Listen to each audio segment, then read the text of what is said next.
Crecimiento económico venezolano. Introducción. La convergencia económica se desarrolló a mediados de los años 20. Gracias a los estudios e investigaciones profundamente críticas y detalladas por ciertos personajes neoclásicos de la economía y que hoy en día siguen vigentes, renovando e innovando nuevas técnicas para estudiar la economía en países cercanos. La convergencia en lo que ellos denominan los países pobres y países ricos. Los primeros aportes a la denominada convergencia económica fueron por parte del Dr. Alexander Gershchenko, quien diversificaba el crecimiento de la industrialización, tiempo después en los años 80. Gracias a sus aportes aparecieron otros economistas fundamentales en el desarrollo de este concepto. Entre ellos se encuentra Baumol, un neoclásico con objetivos clásicos, en donde se enfocaba inicialmente en aumentar los productos y las tasas de crecimiento a largo plazo. Por otra parte, en tiempos actuales surge la aparición de un catedrático de origen español, Salah y Martin, quien postula una nueva metodología para evaluar la convergencia económica. Quien poco después se uniría a su metodología e inclusive mejorándola fue Robert Barrow, quien fue de gran apoyo para la creación de un nuevo modelo de convergencia que hoy por hoy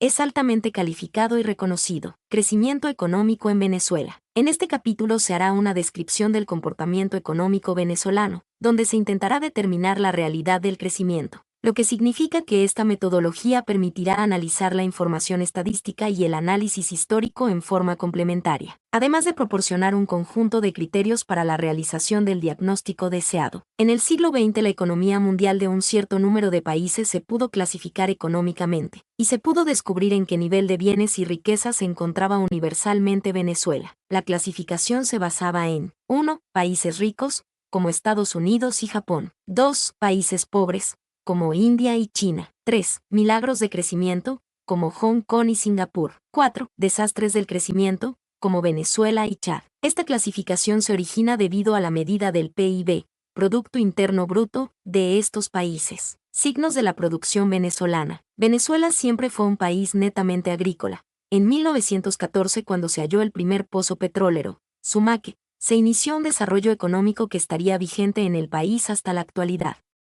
A partir de ese descubrimiento se consideró al país como la Venezuela saudita, abriendo posibilidades para divisas e inversiones. Sumaque fue el primer pilar de la economía de aquel entonces, promoviendo a Venezuela como un país altamente competitivo a nivel mundial. De este modo, la productividad venezolana mejoró sus ideales para la construcción de un país petrolero, dejando de lado la labor agrícola. Venezuela entonces tenía la capacidad de producir bienes y servicios, beneficiarse de las ventajas de la sobrevaloración del bolívar y la estrechez del mercado, todo esto debido a que los ingresos fiscales, el 75% las divisas y el 10% del PIB, se originaban de la producción petrolera. Este auge trajo a que en Venezuela se presentara la confusión entre capitalismo con dictadura y democracia con socialismo. De allí que el desarrollo de la democracia venezolana haya buscado sostenerse en un modelo estatista, basado en la creencia que solo mediante la intervención del Estado es posible alcanzar mayores niveles de bienestar. Esto es una posible explicación acerca del uso procíclico de las bonanzas petroleras por parte de los gobiernos de turno,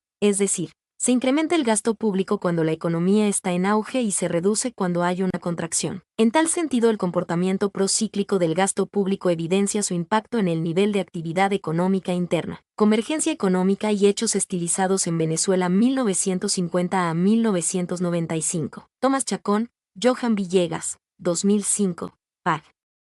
86. Si bien el gasto público varía independientemente de la economía interna, la subordinación de los ingresos fiscales a las vicisitudes del ingreso mundial vulnera el grado de efectividad de la política fiscal para asegurar un crecimiento estable sostenido. Lairice 1986, pp. 151. Convergencia económica y hechos estilizados en Venezuela 1950 a 1995. Tomás Chacón, Johan Villegas, 2005, pág. 86 a 87. En el libro también se aprecia por medio de un gráfico el uso de políticas no planificadas, y que todo está planeado acorde con los altibajos del mercado petrolero, en la cual se evidencia cómo suben y bajan los gastos e ingresos. Esto llevó al país a realizar actividades de búsqueda de rentas y crear un sistema económicamente ineficiente. Marshall Gerchenkron y la industrialización en Venezuela. La industrialización en Venezuela se da a finales de la década de los años 50 mediante la implementación del modelo de sustitución de importaciones.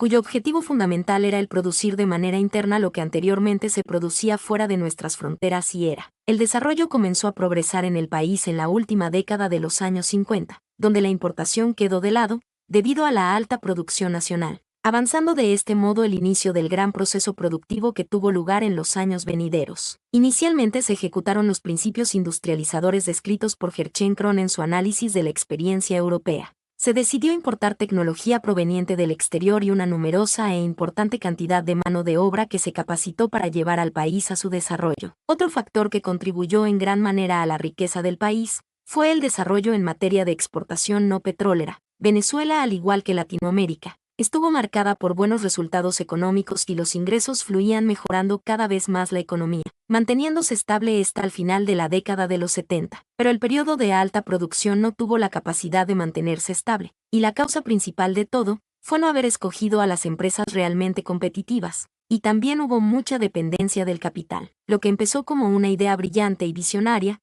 terminó derrumbándose y convirtiéndose en un proceso de industrialización que ha requerido importaciones de bienes intermedios y sobre todo bienes de capital, creándose en el país un mecanismo productivo altamente débil. Se incitó a la fuga de capitales en el país, debido a que la economía nacional era muy poco rentable. Venezuela y la relación capital/producto. Se ha reseñado en los capítulos anteriores que la relación capital/producto puede indicar el aspecto saludable o frágil de una economía.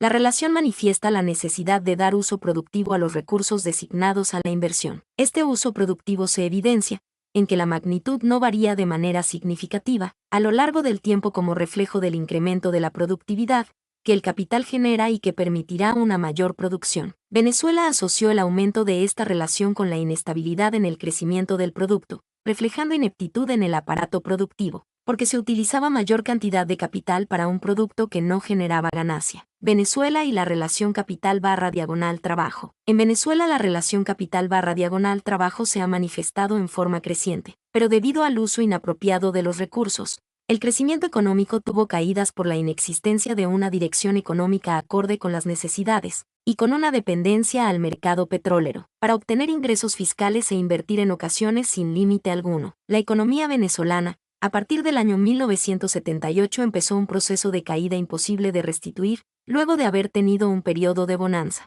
Esto se originó por la importación de maquinarias hacia el exterior, ingresos necesarios para sostener la demanda y la ineficiencia productiva, fuga de capitales y sus implicaciones en los determinantes del nivel de estado estacionario. En el modelo neoclásico y en los estudios de crecimiento endógeno el ahorro es el motor marco del crecimiento económico. Por ello, de acuerdo a Thiele 1996, en estos modelos el ritmo del crecimiento económico viene determinado por los ahorros generados y distribuidos hacia la inversión. Convergencia económica y hechos estilizados en Venezuela 1950 a 1995. Tomás Chacón, Johan Villegas, 2005, pág. 94. Muchos estudios mencionan que el ahorro es el mayor impulsor del crecimiento económico. Como Venezuela tiende a exportar capital, se debería proponer un objetivo, el de reconocer qué recursos deberían ser para el consumo o el ahorro, todo esto con el fin de aumentar la producción futura. La fuga de capitales es negativa para la inversión, que suele pasar cuando en el país hay mayor demanda que oferta de dinero, originado por la caída de las exportaciones, deuda externa, entre otros factores, obteniendo al final un estancamiento económico irreversible. Signos de la producción venezolana. Descubrimiento del pozo petrolero Sumaque que logró mover nuestra economía de una agrícola autosustentable a una economía petrolera de alta competitividad que trajo una afluencia de divisas e inversiones, pero profundizó la brecha entre el aparato productivo petrolero y no petrolero, haciendo que el país básicamente se volviera monoproductor ya que el petróleo generaba más del 80% de las divisas del país. En otros análisis se ven tres factores que perfilaron los índices que dictaminaron nuestro PIB, nuestra inhabilidad de producir bienes y servicios propios, haciendo a Venezuela un país importador. El hecho de usar la valuación del bolívar para la importación de capital fijo, maquinaria, la estrechez del mercado en general a la hora de absorber lo que se producía, altísima oferta de nuestra parte para una tan sola alta demanda. Todo esto aupó a la formación de la ideología confusión entre capitalismo con dictadura y democracia con socialismo, dejándonos como resultado la creencia de que las cosas solo pueden resolverse con intervenciones estatales, controles férreos por parte del mismo y por último el desarrollo de la democracia venezolana bajo modelos estatistas. El Estado, usando los poderes conferidos en él debido a estas tendencias, entra en un ciclo de reciclaje, es decir, se incrementa el gasto público cuando la economía está en auge y se reduce cuando hay una contracción. Mi nombre es Demim, soy tu asistente personal. Mi sitio en internet es demim.es.tl.